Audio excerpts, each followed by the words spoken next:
Hello everyone. Our today's chapter is cell structure and functions. कभी आपने सोचा है हमारी बॉडी किस चीज़ की बनी हुई है? स्किन है, बोन्स है, ब्लड है, मसल्स हैं, ऑर्गन्स हमारी बॉडी के अंदर हैं. ये सब चीज़ें किस चीज़ की बनी है? जितनी भी लिविंग ऑर्गेनिजम्स हैं उनमें ऐसा क्या है कि उनका पूरा बॉडी सिस्टम चल रहा है. तो जैसे हम घर बनाते हैं, घर बनाने से पहले लैंड के ऊपर हम क्या लगाते हैं? ब्रिक्स होती हैं. ब्रिक्स से घर बनता है ना. तो सिंगल ब्रिक को लगा के मैनेज करके वॉल बनती है. एक वॉल, फिर दूसरी वॉल, फिर छत हो गई. ठीक है. तो इन सब चीज़ों को मिला के एक घर बनता है. ठीक है. वैसे ही हमारी बॉडी, पूरी बॉडी में सेल्स होते हैं. सेल्स, वो सेल्स जो एक तरह का काम करते हैं उनका ग्रुप टिश्यू कहलाता है. और बहुत सारे टिश्यूज़ जो एक ही काम करते हैं उनका ग्रुप ऑर्गन कहलाता है. और बहुत सारे ऑर्गन्स जो एक सिस्टम के लिए काम करते हैं वो ऑर्गन सिस्टम हो गया. ओके. और बहुत सारे ऑर्गन सिस्टम्स मिलके हमारी बॉडी को चलाते हैं. अभी ऑर्गन सिस्टम्स हमने प्रीवियस क्लास में भी किए थे, जैसे कि डाइजेस्टिव सिस्टम हो गया, किया था हमने. एक्सक्रीटरी सिस्टम हो गया. तो ये सिस्टम्स है ना. ठीक है. Let's we start our chapter.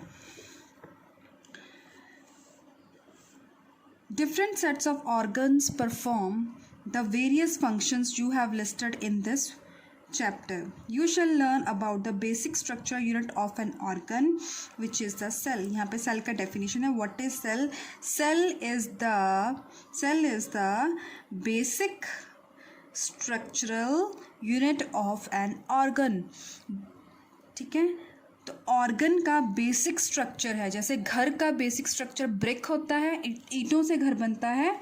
ठीक है. वैसे ही सेल से हमारा क्या बनता है? एक ऑर्गन बनता है. क्लियर. सेल्स में be compare to bricks. Bricks are assembled to make a building. Similarly, cells are assembled to make the body of every organisms. Clear. यही मैंने आपको एग्जाम्पल दिए. Now discovery of a cell. अब ये cell की discovery किसने की? किसको मालूम पड़ा कि हमारी बॉडी सेल से बनी है? रॉबर्ट हुक नाम का साइंटिस्ट था. इन 1665 Robert Hooke in 1665 observed slice of cork under a simple magnifying glass. Cork जो बॉटल के ऊपर लकड़ी का छोटा सा कैप लगा होता है वो कॉर्क होता है. उसने उसका छोटा सा स्लाइस किसी मैग्नीफाइंग डिवाइस के नीचे से चेक किया तो उसे क्या देखा?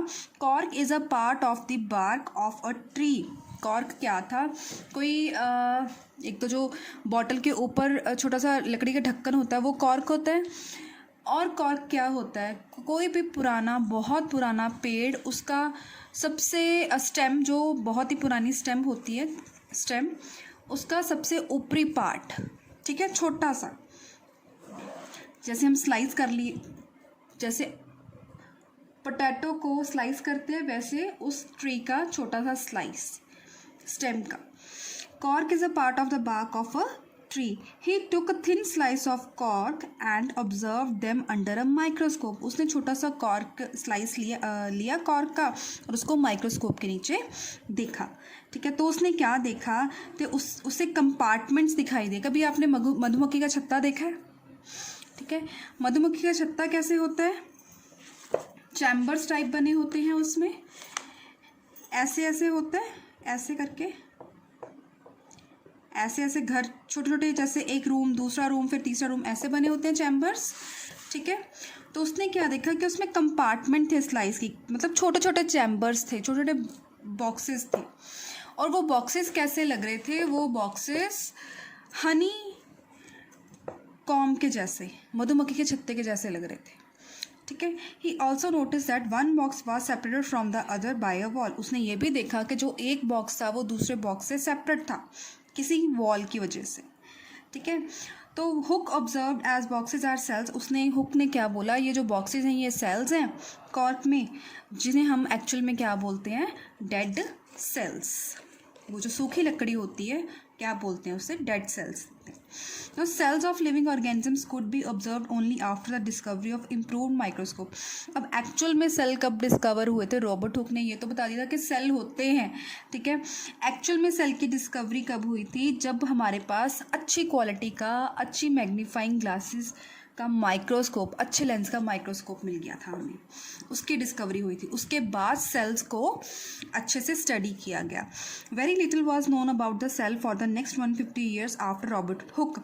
रॉबर्ट हुक के जाने के बाद 150 साल तक किसी को इसके बारे में नहीं मालूम था। बहुत कम लोग थे जो इसके बारे में जानते थे। Today we know a lot about cell structure. अब हमें सेल स्ट्रक्चर के बारे में पता है, उसके फंक्शंस के बारे में पता है। क्यों? क्योंकि हमारे पास जो माइक्रोस्कोप है उनकी क्वालिटी है वो ज़्यादा इम्प्रूव्ड है, हाई मैग्नीफाइंग है, ठीक है। नाउ अब आता है सेल का डेफिनेशन। The cell bricks in building, ये तो हो गया, and cells in the living organisms are the basic structure. You know it's clear.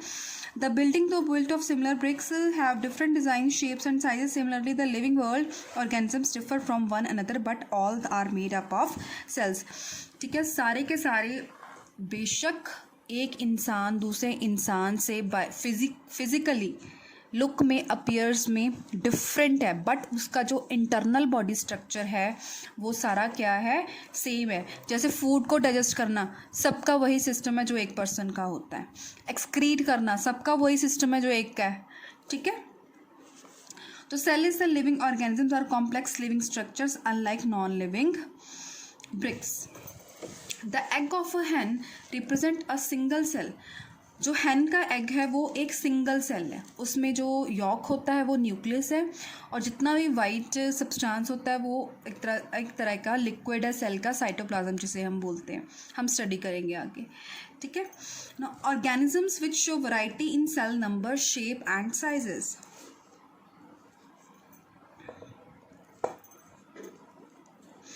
जब साइंटिस्ट ने माइक्रोस्कोप के अंडर सेल को स्टडी किया तो उन्होंने क्या देखा, there are millions of living organisms, के बहुत सारे लिविंग ऑर्गेनिजम्स हैं।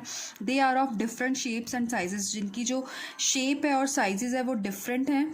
Their organs are also very in shape, size and number of cells. इनके जो ऑर्गन्स हैं वो भी सेल्स के थ्रू साइज, शेप और वेरी करते हैं। वेरी मतलब डिफरेंस एक दूसरे से होता है उनका, ठीक है। अब नंबर ऑफ सेल्स, मतलब नंबर ऑफ सेल्स मीन्स मैंने आपको अमीबा करवाया था। जब भी मैंने अमीबा करवाती हूँ मैं, तो मैं हमेशा यही वर्ड बोलती हूँ कि ये सिंगल सेल है, सिंगल सेल है, सिंगल सेल है। तो हमारी बॉडी कॉम्प्लेक्स है, हमारी बॉडी सिंगल सेल के ऊपर बेस्ड नहीं है। अमीबा एक सिंगल सेल है, ठीक है। तो सेल के बेस्ड पे हम डिस्टिंग्विश हो गए दो लिविंग ऑर्गेनिजम्स, ठीक है। Number of cells, can you guess the number of cells in a tall tree. क्या हम पूरे ट्री में फाइंड कर सकते हैं, या एनिमल में फाइंड कर सकते हैं, एलिफेंट में फाइंड कर सकते हैं कि इसके अंदर कितने नंबर ऑफ सेल्स हैं? नहीं फाइंड कर सकते। The number runs into billions and trillions. Human body has trillions of cell because हम सबकी बॉडी क्या है, प्लांट्स की और एनिमल्स की कॉम्प्लेक्स बॉडी फॉर्मेशन है, ठीक है। इसलिए हम इसमें सेल्स की काउंटिंग नहीं कर सकते। Different groups of cells perform a variety of functions. जो डिफरेंट ग्रुप्स हैं हम सेल्स के हमारी बॉडी के अंदर, वो डिफरेंट फंक्शन अपना अलग अलग काम करते हैं, ठीक है ना। Organisms made of more than one cells are called multicellular. वो ऑर्गेनिजम्स जो जिनके अंदर, जिनकी बॉडी के अंदर एक सेल से ज़्यादा सेल होते हैं उन्हें हम मल्टी सेलुलर बोलते हैं। और वो ऑर्गेनिजम्स, वो लिविंग ऑर्गेनिजम्स जिनकी बॉडी के अंदर सिंगल सेल होता है उन्हें हम क्या बोलते हैं, यूनिसेलुलर। ये रहा यूनिसेलुलर, ठीक है। वन से ज़्यादा सेल मल्टी सेलुलर और single cell unicellular, okay. Single cell का एक एग्जांपल तो आपने एग दे दिया, लेकिन वो लिविंग ऑर्गेनिज्म नहीं है, बिकॉज जब वो एग हैन बनता है तो उसमें बहुत सारे सेल्स की डेवलपमेंट हो जाती है। तो सिंगल सेल या यूनिसेलुलर का एग्जांपल हमारे पास आता है ये अमीबा और पैरामीशियम। ये पैरामीशियम का डायग्राम है। ये सिंगल सेल्ड ऑर्गेनिजम्स हैं, ये एक सेल से बने हैं।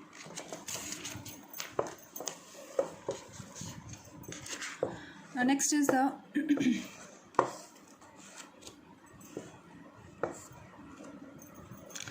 Organisms a single celled organisms perform all the necessary functions that multicellular organisms perform. अब हमारी बॉडी में एक सेल तो है नहीं काम करने के लिए, बहुत सारे सेल्स अपना डिफरेंट काम करते हैं, लेकिन जो यूनिसेलुलर ऑर्गेनिजम्स हैं उनकी बॉडी के अंदर सिर्फ और सिर्फ एक सेल वो सारे काम करता है. A single cell organisms like amoeba captures and वो एक सेल फूड को कैप्चर करता है, फिर उसे डाइजेस्ट करता है, वो उसी सेल से रिस्पायर भी करता है, एक्सक्रीट भी करता है और उसी सेल से ग्रो करता है, रिप्रोड्यूस करता है. Similar functions in multicellular organisms are carried out by groups of specialized cells. अभी हमारी बॉडी में excrete, respire, grows, digestion of food, ये सब जो काम है वो सिंगल सेल नहीं करता. उसके लिए सेपरेट सेल्स होते हैं, सेपरेट टिश्यूज़ होते हैं जो सेपरेट ऑर्गन और ऑर्गन सिस्टम बनाते हैं. तो ये सारे स्पेशलाइज्ड काम कौन करता है? एक्सक्रीट का स्पेशलाइज्ड काम कौन करता है? ग्रुप ऑफ सेल्स, जिसे हम क्या बोलेंगे? टिश्यूज़. ओके. तो बेसिकली मैं क्या समझाने की कोशिश कर रही हूँ कि सेल के ग्रुप को हम क्या बोलते हैं? Cells, group of cells, group लिखते हैं यहाँ पे, ग्रुप ऑफ सेल्स कंबाइन करके क्या बनाते हैं? टिश्यूज़. ठीक है, ये वही काम कर रहे हैं, टिश्यू भी वही काम कर रहा है. तो ग्रुप ऑफ टिश्यूज़ क्या बनाते हैं? एक ऑर्गन. मान लो कि रेस्पायर है, ठीक है, इस सेल का काम क्या है? रेस्पिरेशन, ऑक्सीजन को अंदर लेके आना और कार्बन डाइऑक्साइड को बाहर निकालना, ये सेल परफॉर्म करेंगे. ठीक है, तो टिश्यूज़ का काम, ये सारे टिश्यूज़ भी यही करेंगे. अब ये सारे कंबाइन करके ये ऑर्गन भी यही काम करेगा. तो ये ऑर्गन कौन सा हो गया? लंग्स हो गए. ठीक है, तो अब ऑर्गन सिस्टम में क्या आ जाएगा? ये ऑर्गन्स कंबाइन करके, ऑर्गन्स कौन कौन से कंबाइन हुए? लंग्स हो गए, ट्रैकिया हो गया, नोज़ हो गया, नॉस्ट्रिल्स हो गया. ठीक है, ये सारे ऑर्गन्स कंबाइन करके क्या बनाएंगे? Organ system. ठीक है, तो ये हमारा ऑर्गन सिस्टम कौन सा बन गया? रेस्पिरेटरी सिस्टम, ये वाला सिस्टम बन गया. ठीक है, ये तो एक सिस्टम हो गया ना. इसी तरह ही डाइजेस्टिव सिस्टम बनेगा.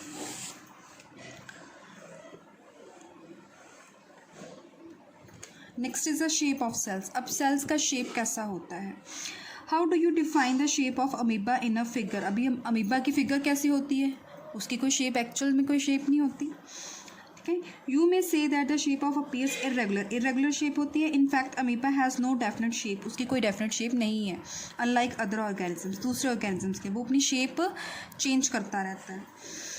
It keeps on changing its shape. Observe the projections of varying length protruding out of its body. These are called pseudopodia. इन्होंने क्या बोला है? जो अमीबा है, लाइक ये अमीबा की इरेगुलर शेप है, लेकिन यहाँ पे जो ये प्रोट्रूडिंग पार्ट्स हैं, ये वाले, अगर ये वाली ऐसी भी बनती है अमीबा की शेप, क्योंकि इसकी शेप रेगुलर नहीं है, तो ये वाले जो प्रोट्रूडिंग पार्ट्स हैं इसको हम फॉल्स, नकली बाजू बोल सकते हैं, नकली इसकी टांगे बोल सकते हैं. ठीक है, और स्यूडोपोडिया जिसे बोलते हैं, ये किसके काम आते हैं? ये एक्सक्रीशंस के और फूड कैप्चरिंग के काम करते हैं. Pseudopodia, as you learnt in class 7th, ये आपने किया हुआ है. These projections appear and disappear as amoeba moves or feeds.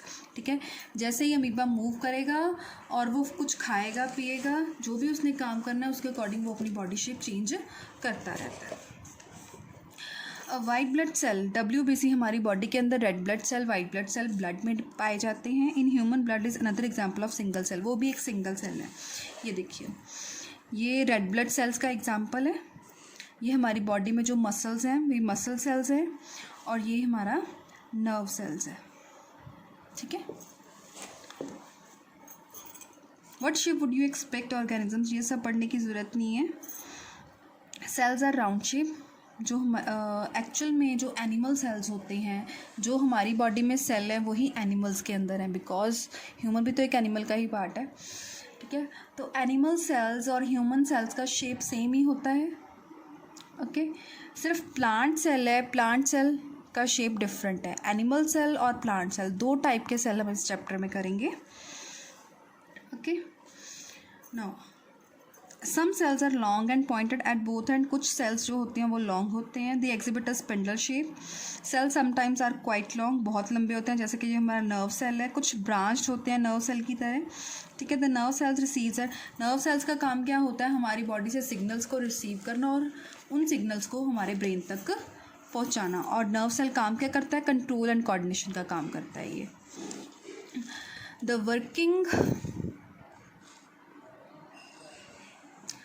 working of different parts of the body. Can you guess which part of the cell gave its shape? Components of the cell are enclosed in a membrane. This membrane provides shape to the cells. अभी उन्होंने पूछा है कि आप क्या बता सकते हो कि सेल का शेप कैसे बनता है. सेल के अंदर कुछ लिक्विड होता है और कुछ छोटे छोटे ऑर्गेनल्स होते हैं. ऑर्गेनल्स मतलब छोटे छोटे उसके पार्ट होते हैं बॉडी के, सेल की बॉडी के, जो स्पेसिफिक काम करते हैं. सेल ने जिसे चुना होता है काम करने के लिए. ठीक है. Cell wall is an additional covering over the, ये हम आगे पढ़ेंगे सारा. ठीक है. Now size of the cells. अब साइज की बात करते हैं. The size of a cell in living organisms may be as small as millions. किसी भी सेल का सिर्फ जो एग है हैन का, उस सेल को छोड़ के अगर मैं किसी ह्यूमन बॉडी के अंदर किसी भी सेल की बात करूँ तो वो इतना छोटा होता है, इतना छोटा कि हम देख ही नहीं सकते उसे. ठीक है. लार्ज और उसका साइज़ बहुत बड़ा भी हो सकता है. ऑस्ट्रिच का एग है जैसे. ठीक है. However most of the cells are microscopic in size. वैसे तो जो सेल्स होते हैं वो बहुत ही छोटे साइज़ के होते हैं. एंड आर नॉट विजिबल, हम अपनी आंखों से नहीं देख सकते. They need to be enlarge magnifying microscope. उन्हें माइक्रोस्कोप चाहिए. स्मॉलेस्ट सेल का साइज़ 0.1 to 0.5 माइक्रोमीटर दिया है, जो बैक्टीरिया का होता है. लार्जेस्ट सेल और जो हम देख सकते हैं सेल, वो तो एक हैन का एग हो गया और दूसरा एग होता है ऑस्ट्रिच का, जो सबसे बड़ा सेल है 170 to 130 mm का. ठीक है. Now the size of the cell has no relation with the size of the body of the animal और ऑफ प्लांट. सेल के साइज़ का एनिमल की बॉडी के साथ कोई रिलेशन नहीं होता. It is not necessary that the cell in the elephant be much. ऐसा नहीं है अगर जानवर बड़ा है तो उसकी बॉडी के अंदर भी सेल बड़े होंगे. ठीक है. ऐसा नहीं है अगर ह्यूमन, जब बच्चे हैं, बच्चे के अंदर जो सेल साइज़ है वो छोटा है और जो बड़े इंसान हैं उनके अंदर साइज़ बड़ा है. ऐसा बिल्कुल भी नहीं होता. ठीक है. Now cell structure and function. अब आ गया सेल का स्ट्रक्चर क्या है. ये वाला टॉपिक मैं नेक्स्ट वीडियो में समझा रही हूँ. ओके.